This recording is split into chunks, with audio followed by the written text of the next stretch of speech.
शांति। 13 जून 2025 बाबा का साकार मुरली। मीठे बच्चे, इस बेहद के खेल में तुम आत्मा रूपी एक्टर पाटधारी हो। तुम्हारा निवास स्थान है स्वीट साइलेंस होम, जहां अब जाना है। प्रश्न: जो ड्रामा के खेल को यथार्थ रीति जानते हैं, उनके मुख से कौन से शब्द नहीं निकल सकते हैं? उत्तर: ऐसा नहीं होता था तो ऐसे होता, यह होना नहीं चाहिए। ऐसे शब्द ड्रामा के खेल को जानने वाले नहीं कहेंगे। तुम बच्चे जानते हो, यह ड्रामा का खेल जो मिसल फिरता रहता है, जो कुछ होता है, सब ड्रामा में नूंद है, कोई फिक्र की बात नहीं है। ओम शांति। बाप जब अपना परिचय बच्चों को देते हैं तो बच्चों को अपना परिचय भी मिल जाता है। सब बच्चे बहुत समय देह अभिमानी होकर रहते हैं। देही अभिमानी हो तो बाप का यथार्थ परिचय हो, परंतु ड्रामा में ऐसे हैं नहीं। बल्कि कहते भी हैं भगवान गॉड फादर है, रचता है परंतु जानते नहीं है। शिवलिंग का चित्र भी है परंतु इतना बड़ा तो वह है नहीं। यथार्थ रीति न जानने के कारण बाप को भूल जाते हैं। बाप है ही रचता, जरूर रचेंगे भी नई दुनिया, तो जरूर हम बच्चों को नई दुनिया की राजधानी का वर्षा होना चाहिए। स्वर्ग का नाम भी भारत में मशहूर है, परंतु समझते कुछ भी नहीं। कहते हैं फलाना मर स्वर्ग पधारा। अब ऐसे कभी होता है क्या? अभी तुम समझते हो हम सब तुच्छ बुद्धि थे, नंबरवार तो कहेंगे ना। मुख्य के लिए ही समझानी है कि मैं इसमें आता हूँ बहुत जन्मों वाले अंतिम शरीर में। यह है नंबर 1। बच्चे समझते हैं अभी हम उनके बच्चे ब्राह्मण बन गए। यह सब है समझ की बातें। बाप इतने समय से समझाते ही रहते हैं, नहीं तो सेकंड की बात है बाप को पहचानना। बाप कहते हैं मुझे याद करेंगे तो तुम्हारे विकर्म विनाश होंगे। निश्चय हो गया, फिर कोई भी बात में प्रश्न आदि उठ नहीं सकता। बाप ने समझाया है तुम पावन थे जब शांति धाम में थे। यह बातें भी तुम ही बाप द्वारा सुनते हो, दूसरा कोई सुना न सके। तुम जानते हो हम आत्माएं कहाँ भी रहवासी है। जैसे नाटक के एक्टर्स कहेंगे हम यहाँ के रहवासी हैं, कपड़ा बदल कर स्टेज पर आ जाएंगे। अभी तुम समझते हो हम यहाँ के रहवासी नहीं हैं, यह एक नाटकशाला है। यह अभी बुद्धि में आया है कि हम मूल वतन के निवासी हैं, जिसको स्वीट साइलेंस होम कहा जाता है। इसके लिए ही सब चाहते हैं, क्योंकि आत्मा दुखी है ना, तो कहते हैं हम कैसे वापिस घर जाएं। घर का पता न होने के कारण भटकते हैं। अभी भटकने से बच्चों को मालूम पड़ गया है अभी तुमको सचमुच घर जाना है। अहम आत्मा कितनी छोटी बिंदी है, यह भी वंडर है जिसको कुदरत कहा जाता है। इतनी छोटी बिंदी में इतना बड़ा पाठ भरा हुआ है। परम पिता परमात्मा कैसे पाठ बजाते हैं, यह भी तुम जान गए हो। सबसे मुख्य पाठधारी वह है, करण करावनहार है ना। तुम मीठे मीठे बच्चों को यह अभी समझ में आया है कि हम आत्माएं शांति धाम से आती है। आत्माएं कोई नई थोड़े ही निकलती है जो शरीर में प्रवेश करती है। नहीं, आत्माएं सभी स्वीट होम में रहती है, वहाँ से आती है पाठ बजाने। सभी को पाठ बजाना है, यह खेल है। यह सूर्य चांद स्टार्स आदि क्या है, यह सब वतिया है जिसमें रात और दिन का खेल चलता है। कई कहते हैं सूर्य देवताए नमः, चंद्रमा देवताए नमः, परंतु वास्तव में यह कोई देवताए है नहीं। इस खेल का किसको मालूम नहीं है। सूर्य चांद को भी देवता कह देते हैं, वास्तव में यह इस सारे विश्व नाटक के लिए बतिया है। हम रहवासी हैं स्वीट साइलेंस होम के, यहाँ हम पाट बजा रहे हैं। यह जो मिसल चक्र फिरता रहता है, जो कुछ होता है ड्रामा में नूंद है। ऐसे नहीं कहना चाहिए कि ऐसे नहीं होता था तो ऐसे होता, यह तो ड्रामा है ना। मिसला जैसे तुम्हारी माँ भी ख्याल में तो नहीं था ना कि चली जाएगी। अच्छा शरीर छोड़ दिया, ड्रामा अब अपना नया पार्ट बजा रही है। फिक्र की कोई बात नहीं, यहाँ तुम सब बच्चों की बुद्धि में है, हम एक्टर्स हैं। यह हार और जीत का खेल है, यह हार जीत का खेल माया पर आधारित है। माया से हारे हार और माया से जीते जीत। यह गाते तो सब हैं परंतु बुद्धि में ज्ञान जरा भी नहीं है। तुम जानते हो माया क्या चीज़ है? यह तो रावण है जिसको ही माया कहा जाता है। धन को संपत्ति कहा जाता, धन को माया नहीं कहेंगी, परंतु मनुष्य समझते हैं इसके पास बहुत धन है तो कह देते माया का नशा है। लेकिन माया का नशा होता है क्या?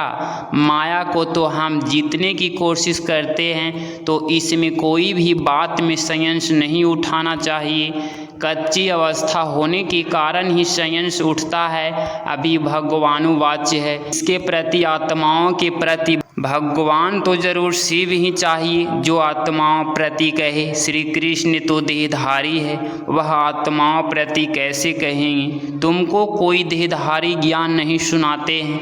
बाप को तो देह है नहीं और तो सबको देह है। जिनकी पूजा करते हैं उनको याद करना तो सहज है। ब्रह्मा विष्णु शंकर को कहेंगे देवता, शिव को भगवान कहते हैं। उच्च ते उच्च भगवान, उनको देह है नहीं, यह भी तुम जानते हो। जब मूल वतन में आत्माएं थी तो तुमको देह थी नहीं, तुम आत्माएं थी। यह बाबा भी आत्मा है, सिर्फ वह ब्रह्म है। इनका पाठ गाया हुआ है, पाठ बजाकर गए हैं, तब ही पूजा होती है। परंतु एक भी मनुष्य नहीं जिसको यह मालूम हो 5000 वर्ष पहले भी परमपिता परमात्मा रचता आया था।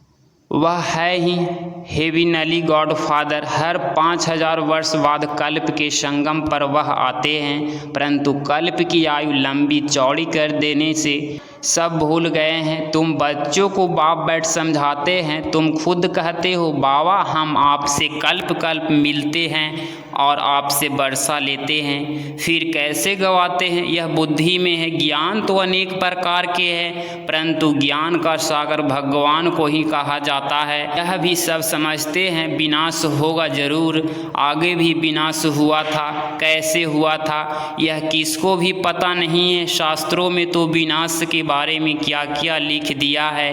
पांडव और कौरवों की युद्ध कैसे हो सकती? अभी तुम ब्राह्मण हो, संगम युग पर ब्राह्मणों की तो कोई लड़ाई है नहीं।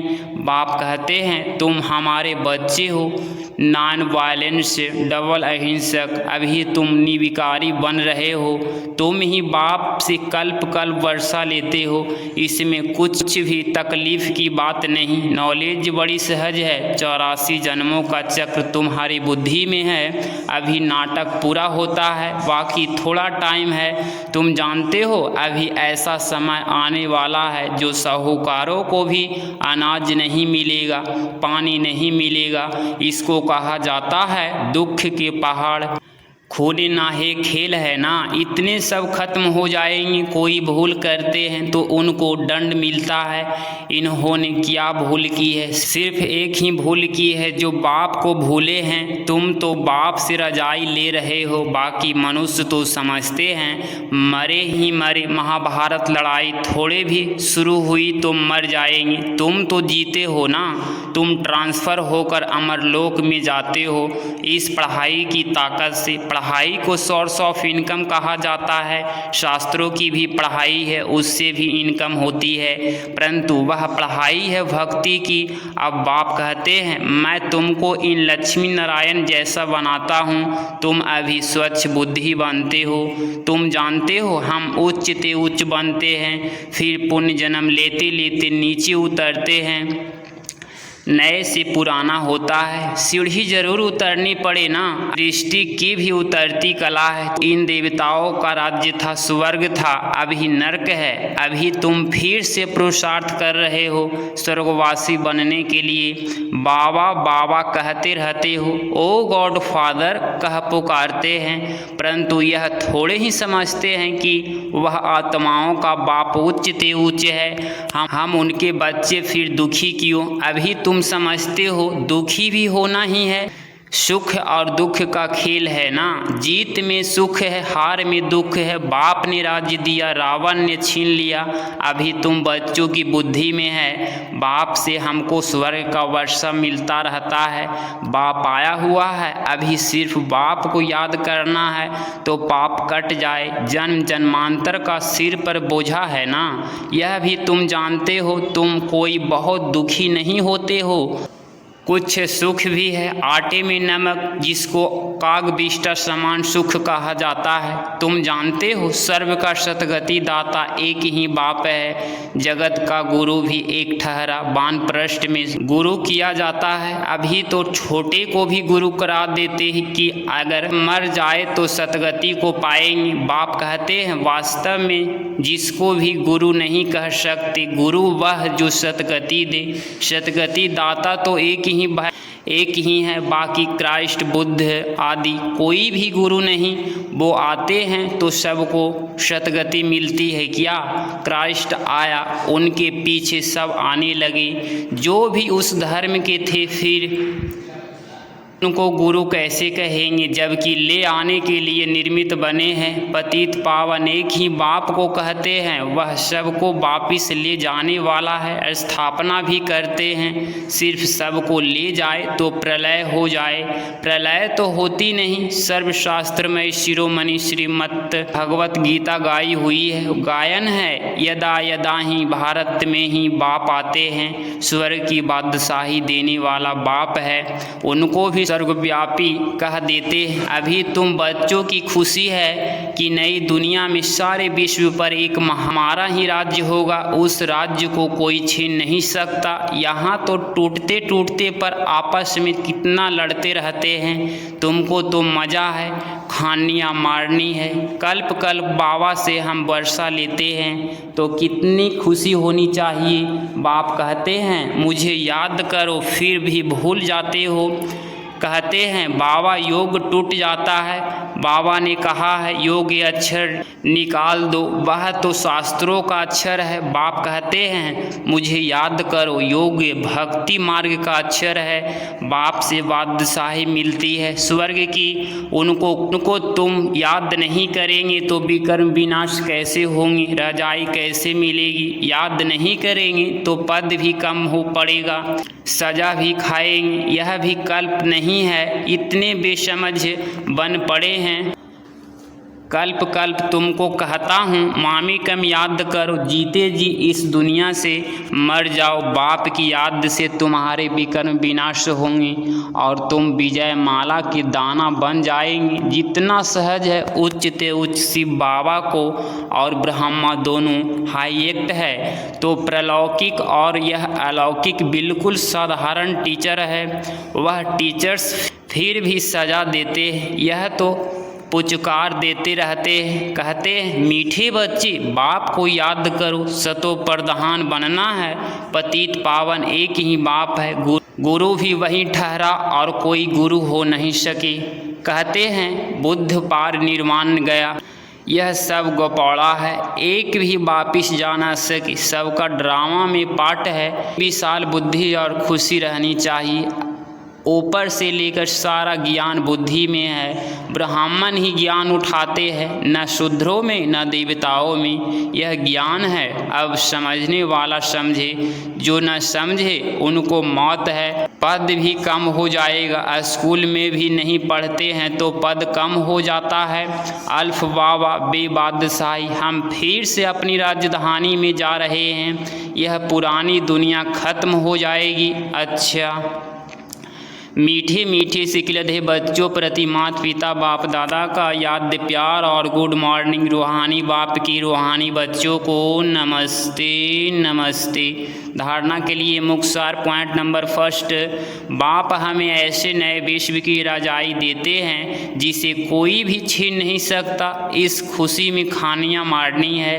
पॉइंट नंबर टू, विजय माला का दाना बनने के लिए जीते जी इस पुरानी दुनिया से मरना है। बाप की याद से विकर्म विनाश करने हैं।